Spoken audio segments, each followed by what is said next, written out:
What's up, y'all? It's your man Dad Dude bringing you guys another video. We are only a few days away from the 2023 NFL Draft, and it is apparently still up in the air as far as who the Panthers will take with the number 1 overall pick. Now, Scott Fitterer came out not long ago and said that the process is still ongoing, that the team has not told Bryce Young that he will be the first pick in the draft. Even though most signs point to Bryce Young being the first pick, Scott Fitterer says the process is still ongoing and the Panthers are undecided. Now, I have a hard time believing that this late into the process, this close to the draft, that the Panthers have not singled out one quarterback above the others that they like. But to take Scott Fitterer at his word, they haven't decided yet.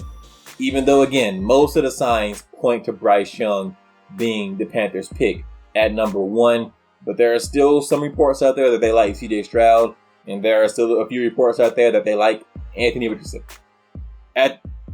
First and foremost, I am a Panthers fan. No matter who they pick, I will get behind that guy, and I'll root for them to have all the success in the world, because their success most likely means success for the Panthers.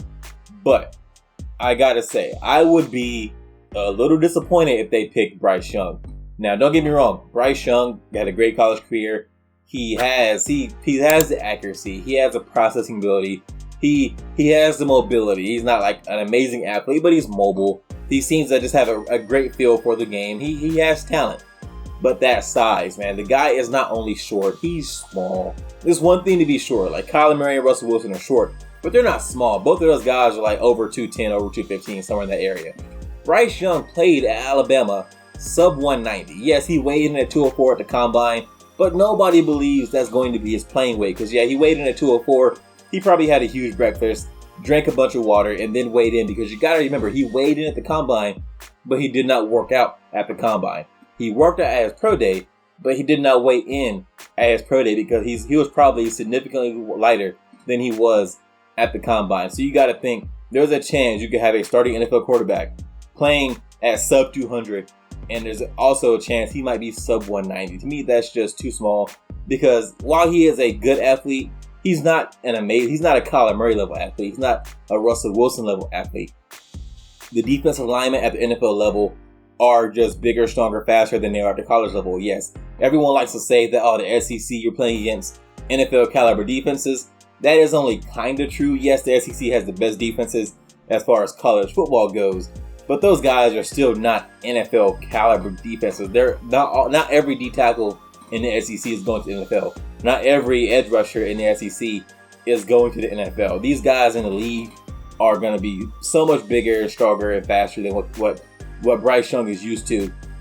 So sometimes in college, we can outrun that D tackle to the edge, or you can juke that defensive end and make a throw. In the NFL, that is less likely to happen because those guys are just better. And the guy, he's small. He's going to be getting tackled by guys who have over 100 pounds on him, sometimes maybe even 150 pounds on him. That is something that would scare me. Another guy that the Panthers are rumored for is C.J. Stroud. I would be more comfortable with C.J. Stroud. He's more prototypical in size. He has the arm talent. His arm is stronger than Bryce Young. Bryce Young has a average arm. I wouldn't say is weak. I also wouldn't say is strong. He has an average arm. I would say C.J. Stroud has an above average arm. He doesn't show his mobility as much as Bryce Young does, but he has the athleticism to be mobile. He's very accurate. Not quite Bryce Young accurate, but he's a very close second. And he's just more prototypical in size. He's 6'3", 215, between 215 and 220, somewhere in that area. I will feel more comfortable with him as a starting quarterback because I just feel more comfortable with him being able to take the hits and take the punishment. And also, he seems more willing to play within the pocket, whereas Bryce Young wants to run around and make plays outside of the pocket, which usually I'm a guy who loves that in a quarterback. I love a quarterback who can play outside the system, run around, make plays, but only if they're big enough to take the hits that come with that. Yeah, when you play outside the system and you run outside the pocket, you make plays, you expose yourself to bigger hits. And Bryce Young is going to expose himself to bigger hits while not being a big guy. That just worries me. So I would be more comfortable with C.J. Stroud. And then there's Anthony Richardson, who is my preferred pick for the Panthers. Yes, I get it.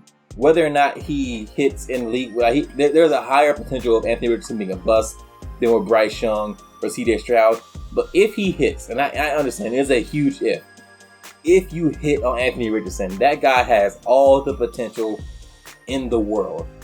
He's He has a Josh Allen caliber arm. He's bigger than Josh Allen. He's faster than Josh Allen. He's more mobile. He's more agile. He's like a I don't want to say a Cam Newton 2.0 because he didn't have near the college career that Cam Newton did. He didn't have near the numbers or success in college that Cam Newton did. But just from a physical perspective, he is built in that mold of Cam. Cam was bigger and stronger. But see, for Anthony Richardson, isn't that much smaller. He's a little faster than Cam. You could argue that his arm is stronger. You know, Cam had a cannon and a half. Like, it's hard to say that Anthony Richardson's arm is stronger than Cam's, but they're comparable. He is a Cam Newton 2.0 if he hits, if everything with his development goes well. And if the Panthers believe they have the coaching staff to develop a quarterback, they have Jim Caldwell, they have Frank Wright, both guys who are purported to be quarterback developers. Their reputations are that of guys who develop quarterbacks. If that is true, if you really believe your coaches can develop a quarterback, you take Anthony Richardson, in my opinion. Yes, C.J. Stroud and Bryce Young are more pro-ready, but their ceilings are significantly lower than Bryce Young's. I think their floors are higher than Anthony Richardson's, but their ceilings are significantly lower than Anthony Richardson's also. If you really believe in your coaching staff, if you really believe you have the people in place to develop a young quarterback with talent, you take the high side. You take Anthony Richardson. You probably don't start him right away, but if you do, yeah, he might suck his first year. Josh Allen sucked his first year, maybe even his first couple years. Look at Josh Allen now. Now, I get it. The Josh Allen story is not going to become the norm. He is an exception to the rule. But sometimes you got to go with the exception to the rule. Draft picks are all lottery tickets. You're buying, all these guys are lottery tickets. Bryce Young could be a bust. C.J. Stroud could be a bust. Will Levis probably will be a bust. All of these guys are lotto tickets. And if I had the choice between getting a lotto ticket for a $10,000 jackpot or $100,000 jackpot or, a $10 million jackpot versus a lotto ticket for a $1 billion jackpot, give me the $1 billion jackpot, which is what Anthony Richardson is. Yes, a greater chance you won't win anything, but if it works out, if he develops like everyone thinks that he can, you have potentially the best quarterback in the league, or at least a guy who has all the traits to become the best quarterback in the league. He has a Patrick Mahomes or a Josh Allen type arm.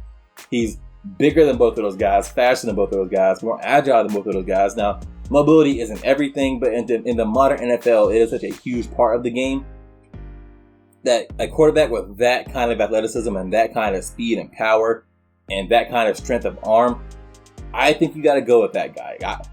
Me personally, I think you just take the guy who has the most upside. And hopefully the Panthers feel the same way. Even though the reports are pointing at Bryce Young, I'm hoping that the decision makers in the Panthers organization have fallen in love with the potential of Anthony Richardson, because that potential is just so damn high. I believe you got to go with the potential. Yes, the risk is, there's more risk there, but sometimes you got to take that risk. Anthony Richardson will be my pick for the Panthers at number 1. That's a lot for you on this one, guys. If you enjoyed this video, go ahead and hit that thumbs up. And if you are so inclined, subscribe and leave a comment. Maybe you don't think Richardson should be the first overall pick. Maybe you think Bryce Young or C.J. Stroud is a better prospect. Let me know down in the comments. I respond to almost everything. And I'll see you guys in the next one.